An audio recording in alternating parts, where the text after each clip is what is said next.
2024 का much awaited Bajaj finance का IPO सोमवार 9 तारीख से खुल रहा है। प्राइस बैंड रखा गया है 66 रुपए से लेकर के 70 रुपए तक। इस आईपीओ से रिलेटेड हमने कंप्लीट डिटेल्ड एनालिसिस किया है एक सेपरेट वीडियो में। तो अगर आप इस आईपीओ में इंटरेस्टेड है तो हमारे एक कंप्लीट वीडियो हमने जो बनाया है उस वीडियो को आप देख सकते हैं। वीडियो का लिंक डिस्क्रिप्शन में भी हमने लगा दिया है। शुरू करते हैं आज की चर्चा। आज की चर्चा बेसिकली वोडाफोन आइडिया से रिलेटेड है। नमस्कार, मेरा नाम है अश्विनी शर्मा और आज के वीडियो में हम चर्चा करेंगे वोडाफोन आइडिया की गिरावट की उन सारे कारणों की चर्चा करेंगे, उन ब्रोकरेज रिपोर्ट की भी चर्चा करेंगे जिन्होंने वोडाफोन आइडिया का डाउनसाइड का काफी लंबा टारगेट दिया है। और दूसरी बात, हम फ्यूचर कोर्स को एनालिसिस करने के लिए हम चार्ट्स के ऊपर टेक्निकल एनालिसिस भी करेंगे और ये देखने की कोशिश करेंगे कि आगे की चाल किस तरीके की हो सकती है।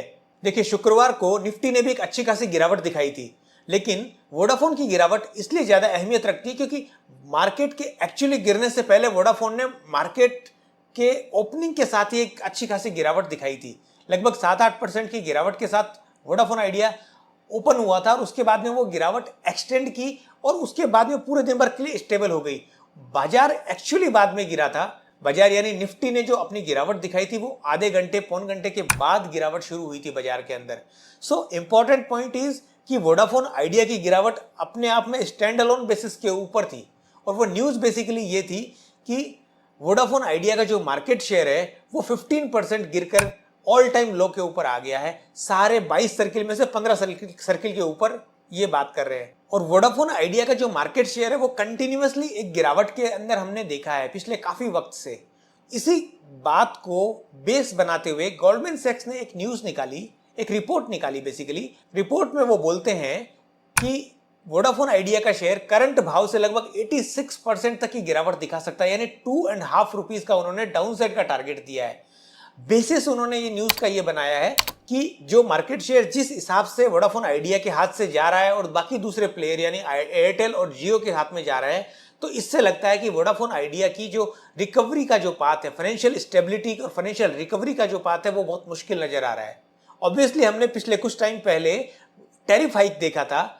सारी टेलीकॉम कंपनी ने एक कोऑर्डिनेटेड मैनर में एक टैरिफ हाइक किया था और हमने ये उम्मीद जताई थी कि ये जो टैरिफ हाइक है ये इनके सीधा सीधा रेवेन्यू में और प्रॉफिट में असर डालेगा, लेकिन बॉटम लाइन के ऊपर असर है वो कम हो जाता है। कम कब हो जाता है? क्योंकि अल्टीमेटली आपके हाथ से सेल जा रही है, मार्केट शेयर जा रहा है, तो आपके पास में वो जो बढ़ी हुई टैरिफ हाइक का फायदा आपको ज्यादा नहीं मिल सकता।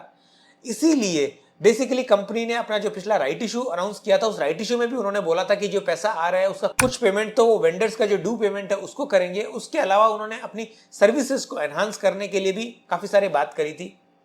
लेकिन आज भी अगर हम देखेंगे तो network related issue, service related issue और कॉल ड्रॉपिंग के जो इशू है वो वोडाफोन आइडिया के अंदर बाकी दोनों प्लेयर यानी एयरटेल और जियो के मुकाबले काफी ज्यादा है। सो वोडाफोन आइडिया को कस्टमर सेटिस्फेक्शन के ऊपर तो काफी काम करना पड़ेगा। लेकिन अब हम इस जो गोल्डमैन सैक्स ने रिपोर्ट निकाली उस रिपोर्ट की बात करते हैं। तो बेसिकली ये जो ब्रोकर लोग हैं ना, ये दोनों साइड के लड्डू हाथ में रखते हैं। क्यों? क्योंकि जहां एक तरफ वो बोल रहे हैं कि 86% की डाउनसाइड वो उस स्टॉक में देख सकते हैं और दूसरी तरफ वो बोल रहे हैं कि ब्लू स्काई एनवायरनमेंट के अंदर 19 रुपीज तक वोडाफोन आइडिया अपसाइड में देख सकता है। सो ये बात तो ये हो गई कि अगर मार्केट अच्छा करेगा, मार्केट का माहौल अच्छा है तो स्टॉक ऊपर जाएगा और माहौल अच्छा नहीं है तो नीचे जाएगा। आप ये दोनों हाथों की दोनों लड्डू हाथ में रख करके आप बात कर रहे हैं। तो बेसिकली जब ब्रोकरेज रिपोर्ट इस टाइप की दोनों साइड की रिपोर्ट निकालती है तो हमारे को अपना एनालिसिस करना बहुत इंपॉर्टेंट हो जाता है। सो एक बात पक्की है कि गवर्नमेंट इस टेलीकॉम इंडस्ट्री को ड्यूओपोली नहीं रख सकती, नहीं रखने देगी। अगर वोडाफोन आइडिया को खत्म करना होता तो गवर्नमेंट को वो काफी पहले कर चुकी होती। अब चूंकि 2-3 मेजर ट्रिगर हैं, एजीआर का ट्रिगर है और उसके अलावा असली ट्रिगर आएगा जब भी कभी वोडाफोन आइडिया अपनी सर्विसेज में सुधार करके जो मार्केट शेयर को जब वापस गेन करने की कोशिश करेगी, that will be the major trigger for the Vodafone Idea stock. और वंस टेलीकॉम इंडस्ट्री की हालत में एक्चुअली सुधार होना है और वोडाफोन आइडिया की हालत में एक्चुअली सुधार होगा, जब फाइनेंशियल रिपोर्ट्स वोडाफोन आइडिया की सुधरती हुई हालत के बारे में जब बोलेगी, तब हमारे को यह देखना पड़ेगा कि जो भी कंपनियां हैं उन कंपनियों में से किस कंपनी के ऊपर सबसे ज्यादा सुधार हो, सबसे ज्यादा दांव खेला जा सकता है।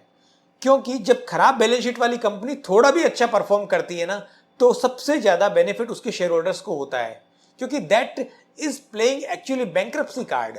क्योंकि बिल्कुल खत्म आदमी को आप थोड़ी सी भी लाइफलाइन दोगे तो उसके खड़े होने के चांसेस ज्यादा हैं। अगर ऑलरेडी खड़ा हुआ हुआ आदमी है, अगर उस खड़े हुए आदमी को आप और रोटी भी दे दोगे और खाना दे दोगे तो उसके वो खड़ा ही रहेगा, कोई दौड़ने नहीं लग जाएगा नॉर्मल। लेकिन अगर जो बिल्कुल मरणासन स्थिति पे है, अगर उसको आप थोड़ा भी खाना देंगे, लाइफ लाइन उसको आज मिलेगी थोड़ी भी, तो वो तुरंत खड़ा हो जाएगा, और जो खड़ा होगा तो वो बेस से इफेक्ट बहुत ज्यादा आता है।